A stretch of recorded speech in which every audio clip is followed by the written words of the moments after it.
Good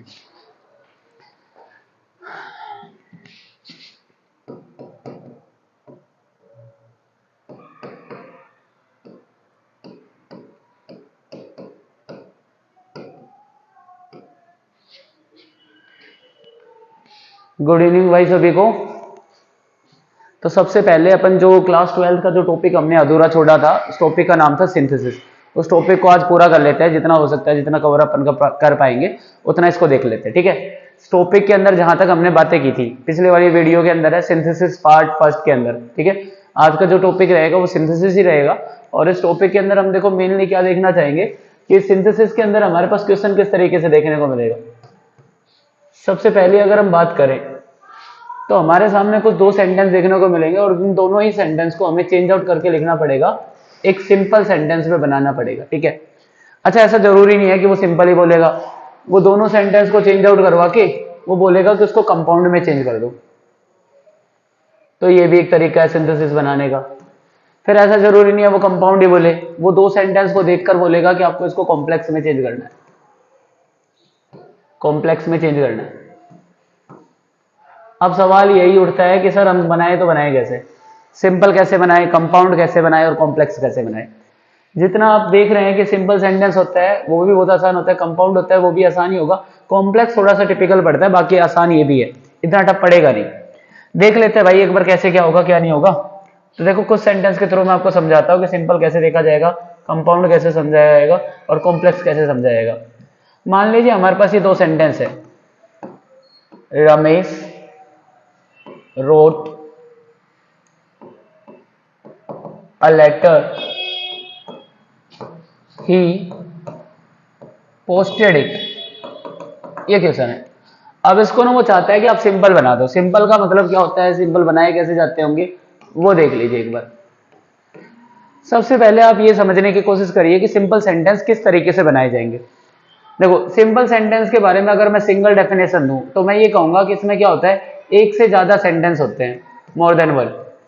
उन sentence को क्या करना पड़ता है, आपको एक बनाना पड़ेगा, लेकिन कंजंक्शन आप यूज नहीं कर पाएंगे एक भी, मतलब without any conjunction, without any conjunction.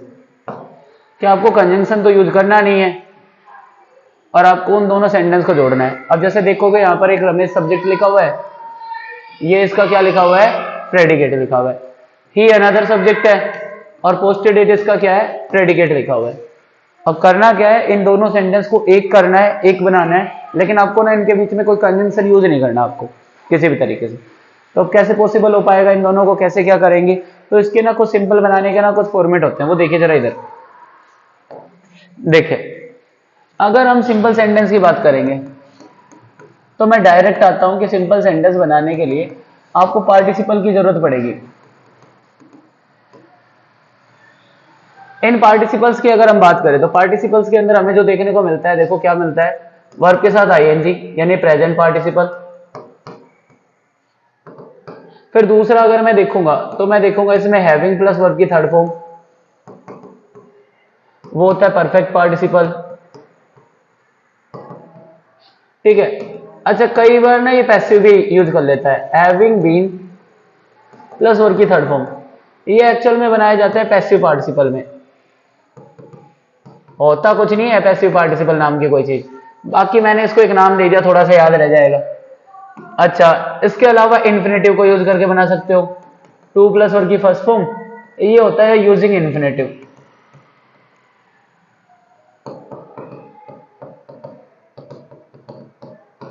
Infinitive use करके बना लोगे। अच्छा अगर इसके अलावा आप देखोगे तो एडजेक्टिव यूज करके बना लो, किसी एक वर्ड को एडजेक्टिव लिख दो बना लो तो उससे हो जाएगा। फिर इसके अलावा आप एडवर्ब भी देख लोगे, एडवर्ब से बनाया जाएगा। इसके अलावा आप जीरेंड से भी बना सकते हो, इसके अलावा आप प्रीपोजिशन से भी बना सकते हो, मतलब कोई भी प्रीपोजिशन यूज करके। तो देयर आर मल्टीपल टाइप्स, यहां पर बहुत सारे टाइप्स हैं मतलब बनाने के लिए। आप इनमें से कौन सा यूज करते हो कौन सा नहीं करते वो देखो डिपेंड करता है आपके ऊपर। यानी ये सेंटेंस के अंदर अब आपको ही देखना पड़ेगा कि किस तरीके से आपको वो बनाना है। आपको प्रेजेंट पार्टिसिपल यूज करना है, परफेक्ट पार्टिसिपल यूज करना है, पैसिव यूज करना है। बट सबसे पहले ना अपन इनका ना थोड़ा सा डिफरेंस देख लेते हैं कि कब कौन सा क्या लगेगा, ताकि अपने को थोड़ा सा तो समझ में आ ही जाए कि कैसे क्या यूज करना होगा। देखिए प्रेजेंट पार्टिसिपल में दो सेंटेंस होंगे आपके पास, ठीक है। एक बार मैं कलर थोड़ा सा चेंज कर देता हूं भाई, इधर देखिए। प्रेजेंट पार्टिसिपल में आपके पास दो सेंटेंस होंगे। दोनों सेंटेंस को देखने के बाद आपको ना थोड़ा वो डिफरेंस देखने को मिलेगा। वो डिफरेंस क्या देखने को मिलेगा कि आपको प्रेजेंट पार्टिसिपल यूज करना है। सबसे पहले तो आपको ये देखना है कि देखो, अगर पहली बात तो नॉन एक्शन वर्ब होगी, अगर कोई एक्शन ही नहीं हुआ तो फिर उसका ही बनाओ। दूसरी चीज क्या होता है प्रेजेंट पार्टिसिपल के लिए, लो वन बाई वन समझ लेते हैं। जो प्रेजेंट पार्टिसिपल होंगे वो पहले तो फर्स्ट एक्शन के बनाए जाएंगे, मतलब दो बार तो दो एक्शन होंगी, तो आपको फर्स्ट एक्शन का ही बनाना है, ठीक है, पहली बात। दूसरी जो बात होगी इसके अंदर, वो क्या देखना है आपको, नॉन एक्शन मिल जाए उसका बनाना है प्रेजेंट पार्टिसिपल। तीसरी बात जो मेन है ना, वो ये है कि दो एक्शन के अंदर टाइम गैप नहीं होगा, टाइम गैप 0 होगा, ये तीसरी बात है। तो यहां पर आपको प्रेजेंट पार्टिसिपल यूज करना है। जैसे मान लीजिए अभी मैंने एक सवाल दिया था, ये रहा, एक सेकंड रुको, ये रहा वो question, Ramesh wrote a letter, इसमें एक लेटर है लिखना, ये एक्शन हो गया, और एक है पोस्ट करना। तो मुझे ऐसा लगता है इन दोनों के बीच में टाइम गैप तो होगा ही होगा, लिखने के बाद ही पोस्ट किया जाएगा, ऐसा नहीं है कि आप सीधा ही पोस्ट कर सकते हो। तो ये पिछली वीडियो के अंदर अपन ने डिस्कस किया हुआ है, आप वहां पर भी देख सकते हैं, लेकिन यहां पर देखिए थोड़ा सा, मैंने लिखा देवेश शाह अलोयन ही रेन अवे, ये क्वेश्चन है। अब यहां पर दोनों में से कौन सा एक्शन पहले हुआ होगा, देखो, लोयन को देखना और उसका भागना। तो यहां पर आप लोग इतना तो समझ ही गए होंगे कि यहां पर देखने वाला जो एक्शन है ना वो फर्स्ट है, और ये वाला जो एक्शन है वो सेकंड है। अच्छा, अब दूसरी बात ये देखना है कि इसके अंदर जो टाइम गैप है वो 0 है, देखते ही भाग गया होगा। तो यहां पर आपको पता चल गया कि प्रेजेंट पार्टिसिपल लगेगा, प्रेजेंट पार्टिसिपल होता है वर्ब के साथ आईएनजी, तो सी का क्या हो जाएगा, सीइंग, मतलब साथ का क्या हो जाएगा, सीइंग। अलोयन, ही है वो देवेश ही है, तो फिर हम यहां पर लिखेंगे देवेश, ठीक है, और फिर बाकी sentence as it is, ran away. ये लो, ये आपका आंसर हो गया, seeing a lion Devesh ran away, ये आपका कुल मिला के यहां पर क्या हो जाएगा, आंसर हो जाएगा, ठीक है। तो आपने प्रेजेंट पार्टिसिपल के अंदर ये चीजें देखी कि प्रेजेंट पार्टिसिपल में ये चीजें होनी चाहिए जरूर, एक्शन फर्स्ट का बनेगा, नॉन एक्शन का बना लिया करो, और टाइम गैप का बना लिया करो। एक बार नॉन एक्शन का और देख लीजिए आप लोग, यहां पर देखिए। अब इसी के अंदर ना एक नॉन एक्शन का और दिखा देता हूं मैं आपको, ताकि ये चीजें क्लियर हो जाए कि यहाँ पे होगा कैसे कैसे नहीं होगा। यहाँ पर देखिए, एक क्वेश्चन मैंने लिखा है यहाँ पर, Ramesh is very intelligent boy, he sold, एक सेकेंड भाई, रमेश वॉज कर देता हूं यहां पर मैं, Ramesh was very intelligent boy, he sold many question, many questions easily, है भाई, ये क्वेश्चन है। अब ध्यान से देखो, दो सेंटेंस है, दोनों सेंटेंस में ये एक सब्जेक्ट हो गया, ये इसका प्रेडिकेट हो गया, फिर एक सब्जेक्ट ये हो गया और ये इसका प्रेडिकेट हो गया। सबसे पहले तो ये देखो कि टाइम गैप की तो बात नहीं करेंगे, क्योंकि नॉन एक्शन वर्ब है, वॉज नॉन एक्शन वर्ब है, एक्शन तो हो नहीं रहा, मतलब कहने का मतलब है इंटेलिजेंट बॉय होना कोई एक्शन तो है नहीं, लेकिन क्वेश्चन को सोल्व करना एक्शन है, तो पता चल गया अब इसमें प्रेजेंट पार्टिसिपल ही लगेगा। क्यों? क्योंकि नॉन एक्शन वर्ब है। अब नॉन एक्शन वर्ब को देखो आईएनजी में करना है। वॉज किसकी फॉर्म होती है? बी की। नहीं पता है तो यहां से देख लीजिए एक बार। बी की जो फर्स्ट फॉर्म अगर हम बात करेंगे तो बी की फर्स्ट फॉर्म होती है इज, एम और आर। सेकंड फॉर्म की बात करेंगे तो वॉज और वर, ठीक है। थर्ड फॉर्म की बात करेंगे तो बीन, एंड फोर्थ फॉर्म जो कि मैं आईएनजी यूज करने वाला हूं वो होगा बीन। तो कुल मिला के जो वर्ब है वो ए की फॉर्म की है। किसकी है बेसिक फॉर्म? बी की। तो यहां पर जो आईएनजी फॉर्म होगा, ये जो प्रेजेंट पार्टिसिपल फॉर्म बोला जाता है इसको, वो बीइंग है बच्चों। तो अब यहां पर वॉज का जो आंसर आएगा, जो हम प्रेजेंट पार्टिसिपल में चेंज करेंगे, तो वो आएगा being. Being very intelligent, being very intelligent boy, ठीक है, कॉमा, और फिर हम यूज कर लेंगे Ramesh sold many questions easily. ये है being very intelligent boy, Ramesh sold many questions easily, ये इसका आंसर हो जाएगा। तो कुल मिला के जो प्रेजेंट पार्टिसिपल के जो हमने जो देखा था, एक तो टाइम गैप होना चाहिए भाई, एक नॉन एक्शन वर्ब होनी चाहिए, और एक फर्स्ट एक्शन का ही आपको क्या बनाना होगा, यहां पर वो बनाना पड़ेगा प्रेजेंट पार्टिसिपल, मतलब सिंपल बनाने के लिए। फिर से बात कर रहा हूं मैं, सिंपल बनाने के लिए आपको देखना पड़ेगा, देखो प्रेजेंट पार्टिसिपल से कब बनाए, परफेक्ट पार्टिसिपल से कब बनाएंगे, हैविंग बीन से कब बनाएंगे, टू प्लस और की फर्स्ट फॉर्म से कब बनाएंगे, एडजेक्टिव से कब बनाएंगे, एडवर्ब से कब बनाएंगे, जीरेंड से कब बनाएंगे, और प्रीपोजिशन से कब बनाएंगे। ये चीजें मेन है देखने का, ठीक। चलो अब एक क्वेश्चन है तुम्हारे लिए, लो उसका आंसर करना अभी तुम। देखो चलो, यहां पर एक क्वेश्चन लिखता हूं मैं, और उस क्वेश्चन का आंसर करके देखना तुमसे हो पा रहा है या नहीं हो पा रहा है, जो भी चीजें है। देखो हमने लिखा Rahul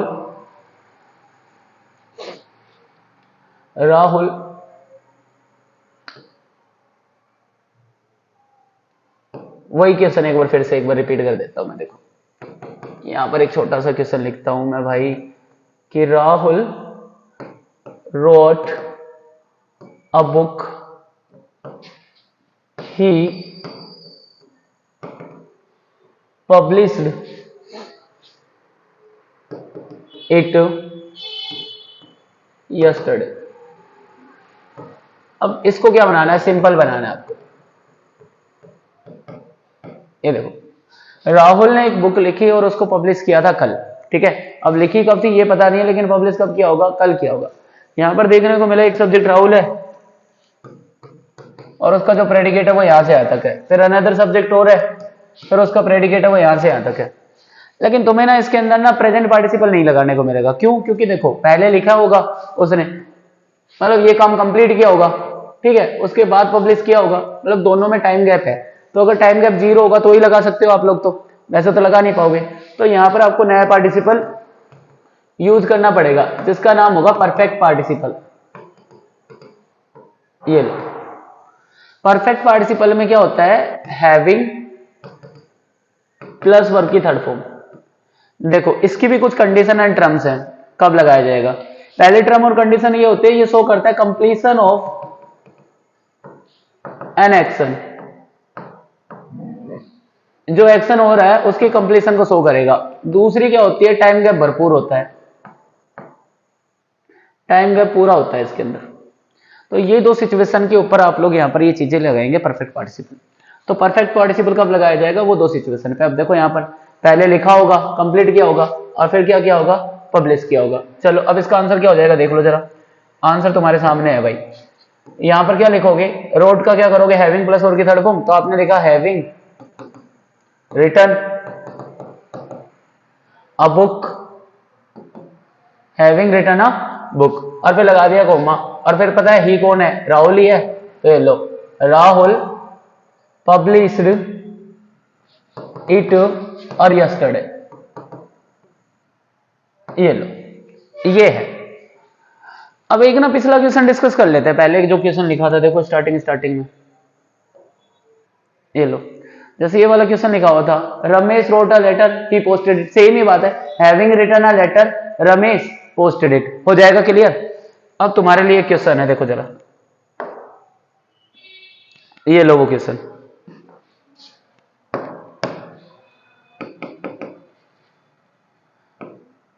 Ramesh knocked the door dot he shouted for help, ये क्वेश्चन है, और इसको सिंपल बनाना आपको, देखना जरा एक बार। मैंने इसको थोड़ा सा अलग कर देता हूं भाई, ताकि थोड़ी सी जगह मिल जाए। ये लो, यहां पर लिख देता हूं मैं इसको करके,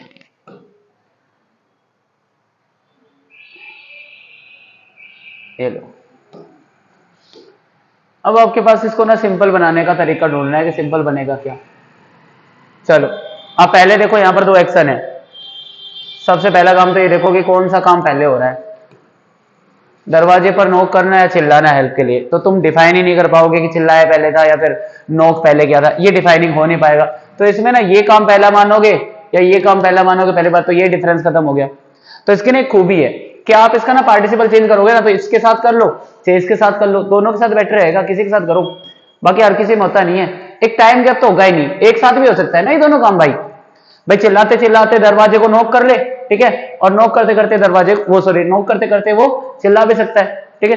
तो यहां पर देखिए, तो हमने सीधा कर सकते हैं इसका आंसर, जैसे हमने लिखा है ये कर लेंगे, नॉकिंग एट द डोर,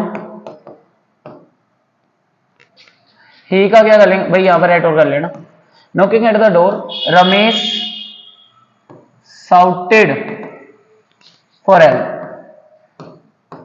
ये भी सही है। अच्छा इसको उल्टा लेके चलो, इसको ऐसा कर लो चाहिए, shouting for help Ramesh knocked at the door, ये लो, इन दोनों में से कोई सा भी कर लो, दोनों ही सही होते। ऐसा इसके साथ इसलिए हो पाया क्योंकि यहां पर दोनों में से आप डिफाइन नहीं कर पा रहे थे कौन सा एक्शन पहले हुआ है, जबकि उनमें आपको पता था कि देखो ये वाला एक्शन पहले हुआ लिखने का, तभी तो पोस्ट होगा, तभी तो पब्लिश होगा। तो सारी चीजें है, अगर पहला एक्शन है तब भी, और अगर दूसरा एक्शन, दोनों एक्शन साथ होंगे तब भी। तो दोनों एक्शन साथ होंगे तो कोई सी भी वर्क का आपको क्या बना लेना है, पार्टिसिपल। तो आज की वीडियो के अंदर हमने तो ये तो देख ही लिया कि पार्टिसिपल देखो कैसे बनाए जाते हैं, वर्ब के साथ आईएनजी कब लगाई जाएगी और ये वर्ब की थर्ड फॉर्म कब लगाई जाएगी। अब थोड़ा सा इसके ऊपर डिस्कशन कर लेते हैं तीसरे वाले पॉइंट पे, हैविंग बीन प्लस वर्ब की थर्ड फॉर्म पैसिव पार्टिसिपल कब लगाया जाएगा, ये देखिए जरा एक बार। देखिए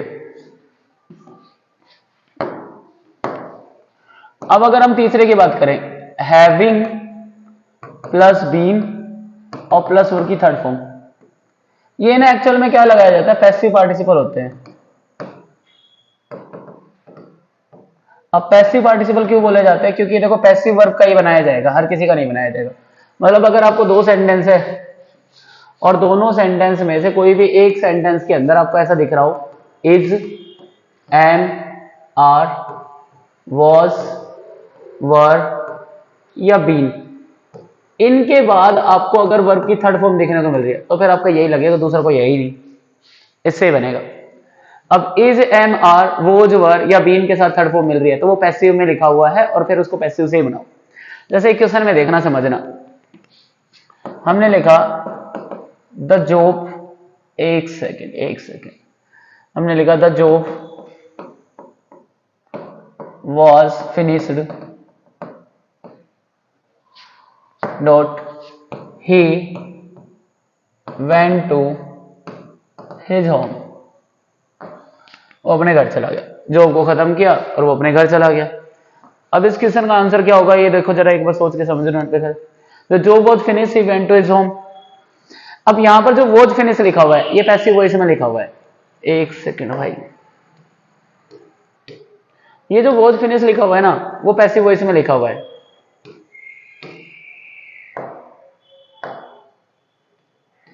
यहां पर अगर अब ये पैसिव वॉइस में लिखा हुआ है तो देखो ध्यान से जरा, इसको अपन पैसिव से ही बना सकते हैं, मतलब हैविंग बीन प्लस वर्ब की थर्ड फॉर्म में लिखेंगे अब इसको, ठीक है। तो हमने इसको ना नीचे उतारा, हमने लिखा हैविंग बीन फिनिश्ड, ये लो हैविंग बीन फिनिश। अब what was having been finish, the job, ये पता चली गया हमें, तो फिर हम इसको लिखेंगे द जॉब। ये थोड़ा ना था, आप इस तरीके से समझो। एक बार एक सवाल और देखो, चलो पहले तो चलो इसको क्लियर कर लेते, मैं बता देता हूं इसका आंसर क्या होगा, the job having been finish और फिर लिखेंगे he went to his home, ये इसका एग्जैक्ट आंसर होगा। अच्छा ऐसा क्यों किया होगा वो इस सवाल से समझ लीजिए एक बार, देखो जरा, देखो एक सवाल देखो यहां पर, हमने यहां पर ये लिखा कि रमेश रोट अ लेटर, उसी सवाल को लिख रहा हूं भाई, लेकिन क्वेश्चन में थोड़ा सा चेंज कर देता हूं मैं, सी पोस्टेड इट यस्टरडे। अब रमेश ने जो लेटर लिखा था उसको पोस्ट किसने कर दिया, सी ने कर दिया, ही ने नहीं किया। तो यहां पर सब्जेक्ट ऑफ रेफरेंस चेंज हो गई, देखना जरा एक बार ध्यान से, यहां पर सब्जेक्ट ऑफ रेफरेंस रमेश था और उसके लिए एक प्रेडिकेट यूज कर दिया, यहां पर सब्जेक्ट ऑफ रेफरेंस सी है उसके लिए एक प्रेडिकेट यूज कर दिया, ये वाला। अब क्या है, दो सब्जेक्ट है, वैसे टाइम गैप तो है, अब टाइम गैप है तो परफेक्ट पार्टिसिपल लग जाएगा इसके अंदर, ये लो परफेक्ट पार्टिसिपल हम लगा रहे हैं यहां पर, लो having written a letter C posted it yesterday. Question में पता चल गया कि लिखा तो लेटर रमेश ने था, लेकिन पोस्ट किसने किया था? सी ने। आंसर में हमें ये क्लियरिटी नहीं आ रही कि लिखा किसने है, बस ये क्लियरिटी है सी ने पोस्ट किया है, ये नहीं पता लिखा किसने। तो जो सब्जेक्ट ऑफ रेफरेंस होगा ना वो देना पड़ेगा आपको, तो आपको यहां पर एक कोमा लगाना पड़ेगा और उससे पहले लिखना पड़ेगा रमेश, ये बस। अब ये इसका सब्जेक्ट ऑफ रेफरेंस हो गया, सब्जेक्ट नहीं है बस खाली, तब जाके सही हुआ है। अब ऊपर वाले क्वेश्चन का भी यही मैटर है। ऊपर वाले क्वेश्चन में देखो जरा क्या लिखा हुआ है। ऊपर वाले क्वेश्चन में जैसे हमने लिखा having been finish he went to his office या इज होम, तो हमें पता ही नहीं चला उसने फिनिश क्या किया, बस फिर हमें पता चला कि जॉब सब्जेक्ट ऑफ रेफरेंस देना था, तो हमने यहां पर जॉब सब्जेक्ट ऑफ रेफरेंस दे दिए। तो ये हो गया परफेक्ट पार्टिसिपल, ठीक है। चलो नेक्स्ट देखते हैं एक बार भाई मैं ये देख लेता हूँ ये माइक चल रहा है या नहीं चल रहा है, क्योंकि कई बार क्या होता है आवाज म्यूट हो जाती है और फिर माइक वाइक चलता है नहीं तो दिक्कत भारी हो जाती है। पिछली बार की वीडियो के अंदर यही काम थे, बाकी काम हितेश को दे रखा था, उन्होंने किया नहीं देखने का, तो अब खड़े खड़े दूर से हंस रहे हैं। यही है भाई, काम अधूरे ही होते हैं सारे सारे। चलो आ जाओ देखते हैं भाई नेक्स्ट। देखो तो हमने क्या डिस्कस किया अभी तक, देखना जरा एक बार। ये डिस्कस हो चुके हमारे ये वाले जो लिखे हुए हैं, एक तो हमारा ये डिस्कस हो चुका, एक हमारा ये डिस्कस हो चुका, एक हमारा ये डिस्कस हो चुका। अब डिस्कस करने वाले जो मैटर थे वो ये थे, 2+ वर्ग की फर्स्ट फॉर्म, एडजेक्टिव, एडवर्ब और जीरंड, ठीक है, और आपका प्रीपोजिशन वाले। 2+ वर्ग की फर्स्ट फॉर्म का देख लेते हैं। जो चलो देखो अभी अगर हम बात करें कि इंफिनिटिव का यूज कब किया जाता होगा, 2+ वर्ग की फर्स्ट फॉर्म का यूज कब किया जाता होगा। देखो एक तो इसका स्पेसिफिक रीजन होता है कि जब भी ये वर्ब से वाई का रिप्लाई हो, ठीक है, तब किया जाएगा इसका यूज, क्योंकि एक्चुअल में उस टाइम पर ये 2+ वर्ग की जो फर्स्ट फॉर्म होती है वो एक एडवर्ब बनने का काम कर जाती है, वाई का रिप्लाई होगी तब ये, ठीक है। तो अब हमें ये देखना है कि सर हमें कैसे पता चलेगा, सेंटेंस को देखो और पता करो। या तो उसके अंदर 2+ वर्ग की फर्स्ट फॉर्म लिखी होगी ऑलरेडी, नहीं लिखी होगी तो आप ये देख लो। जैसे मान लीजिए मैंने एक क्वेश्चन लिखा, आई वेंट टू जयपुर, ठीक है, that I wanted to teach some students. अब मैं ना जयपुर गया, और क्यों गया भाई, क्योंकि मुझे पढ़ाने थे, कुछ स्टूडेंट्स को पढ़ाना था, बस इसलिए गया। तो चलो इसको ना सिंपल करना है आपको। अब सिंपल करने के लिए आपके पास देखो क्या है क्या नहीं है। आपने देखा कि यहां पर एक वर्ब लिखी है वेंट, और यहां पर लिखा है wanted to teach some student. तो एक तो सिंपल तरीका ये होगा कि आप इस वेंट वर्ब से ना वाई का रिप्लाई मांगो। आई वेंट टू जयपुर, मैं जयपुर गया, why did I go to Jaipur, मैं जयपुर क्यों गया, टू टीच सम स्टूडेंट। तो आपको पता चला वाई का रिप्लाई है, तो 2+ वर्ग की फर्स्ट फॉर्म से बन जाएगा। तो एक तो इसका आंसर ये बन जाएगा, देखना जरा ध्यान से, I went to Jaipur to teach some students. लेकिन हो सकता है मान लो किसी स्टूडेंट का दिमाग ना चला उस टाइम पर, ये वाई वाई लगाना छोड़ दिया, उसने तो परफेक्ट पार्टिसिपल ही समझ लिया इसको कि पहले जाएगा फिर पढ़ाएगा, तो फिर वो इसको इस तरीके से करने की कोशिश करेगा। वो करेगा गोन टू जयपुर, या एक सेकेंड, हैविंग गॉन कर लेगा परफेक्ट में, having gone to Jaipur I wanted to teach some students. हाँ एक छोटी सी चीज और भी है, ये तो हो ही जाएगा, मतलब ये आंसर हो जाएगा और ये आंसर हो जाएगा। अब मान लो कि आपसे यही पूछ लिया जाए कि सही कौन सा है, तो भाई ये सही यही है, ये वाला इतना सही नहीं है, ग्रामेटिकल इसके अंदर थोड़ी बहुत मिस्टेक है, तो वो मिस्टेक्स ना भी करोगे तो भी बेहतर रहेगा, आपको ये वाला ही करना पड़ेगा। एक बार मैं छोटा सा डाउट हो रहा है, एक बार कैमरा और देख लेता हूँ भाई, ये बीच बीच में बंद हो जाता है, कहीं कैमरा बंद ना हो गया। मैं चल तो रहा, अरे दिक्कत हो जाती है भाई बीच बीच में, कई बार कैमरा बंद हो गया तो वीडियो अधूरी रह गई, मैं खामखा चिल्लाए जा रहा हूँ यहाँ पर, बताओ वीडियो बनी भी नहीं। तो देख तो ले, एक बार कंफर्म कर लेते हैं, सपोर्टर है नहीं ना आज थोड़ा सा की पता दे। तो चलो आगे देखो भाई, तो इसमें से ना ये सही हो जाएगा। नेक्स्ट देखते हैं एक बार और, देखो तो 2+ और की फर्स्ट फॉर्म बनाने के लिए आपको ये देखना पड़ा कि वाई का रिप्लाई होना चाहिए। दूसरा क्या होता है, उसके अंदर 2 ऑलरेडी लिखा होता है। जैसे मान लो मेरे पास ये कहा, आई हैव नो मनी, मेरे पास पैसे नहीं है, ठीक है। अच्छा, I can't pay you now, मैं अभी आपको पे नहीं कर सकता, ऐसा लिखा है दो सेंटेंस में। अब देखो जैसे मैंने कहा I have no money, why, क्यों नहीं है मेरे पास पैसे भाई पे करने के लिए, तो ये जो वाई का रिप्लाई होगा ना वो टू प्लस वर्ग की फर्स्ट फॉर्म से निकल जाएगा। आप सीधा लिखो I have no money to pay you now. कुल मिला के यहां से वो एक फॉर्म हो जाती है जो वो सॉरी इन्फिनेटिव फॉर्म से कर सकते हैं अपन, टू प्लस वर्ग की फर्स्ट फॉर्म से कर सकते हैं। तो ये एक रीजन है, टू प्लस वर्ग की फर्स्ट फॉर्म से आंसर आ जाएगा। अब जो अपना बचा वो ये बचा, देखो जरा एक बार, ये नया है एडजेक्टिव और एडवर्ब्स को कैसे यूज किया जाता है, बस ये आज का लास्ट पॉइंट रहेगा एडजेक्टिव वाला। तो एडजेक्टिव वाले जो क्वेश्चंस होते हैं वो देखना क्या होता है, जैसे मैंने बोला आई हैव बोट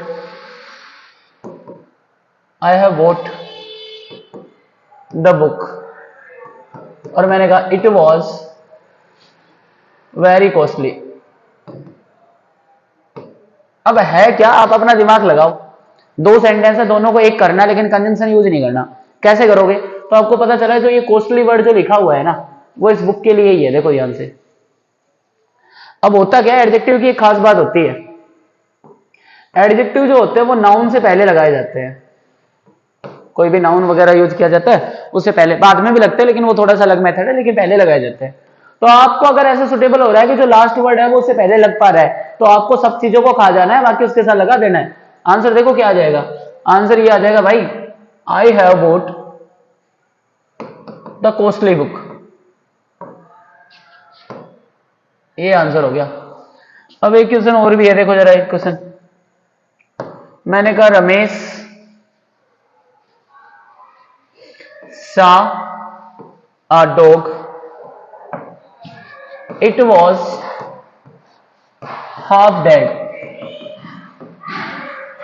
ये क्या था, मरा था। अब देखो ध्यान से, इन दोनों सेंटेंस को अगर कंबाइन करोगे, जोड़ के देखोगे, तो आपको पता चला जो ये हाफ डेड है वो इसके लिए ही लगा हुआ है, तो यहां से जो हाफ डेड है उससे पहले लगा, तो आंसर आपके सामने ही है, और यही एडजेक्टिव केस है।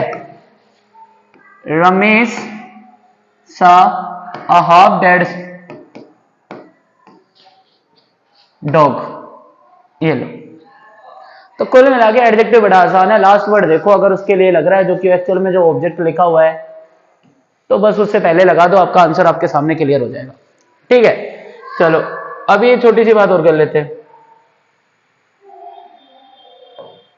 देखो अभी तक जो हमने सीखा ना वो ये सीखा बच्चों, हमने सीखा एडजेक्टिव वाला, उसके अलावा इन्फिनेटिव वाला, ठीक है। अच्छा, उसके अलावा हमने देखा था वर्ब के साथ आईएनजी वाला भी, यानी प्रेजेंट पार्टिसिपल।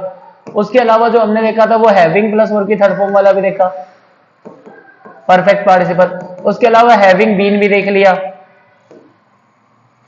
प्लस वर्ब की कौन सी फॉर्म, थर्ड फॉर्म वाला, ठीक है। तो ये सारे कॉन्सेप्ट हमने देखे थे।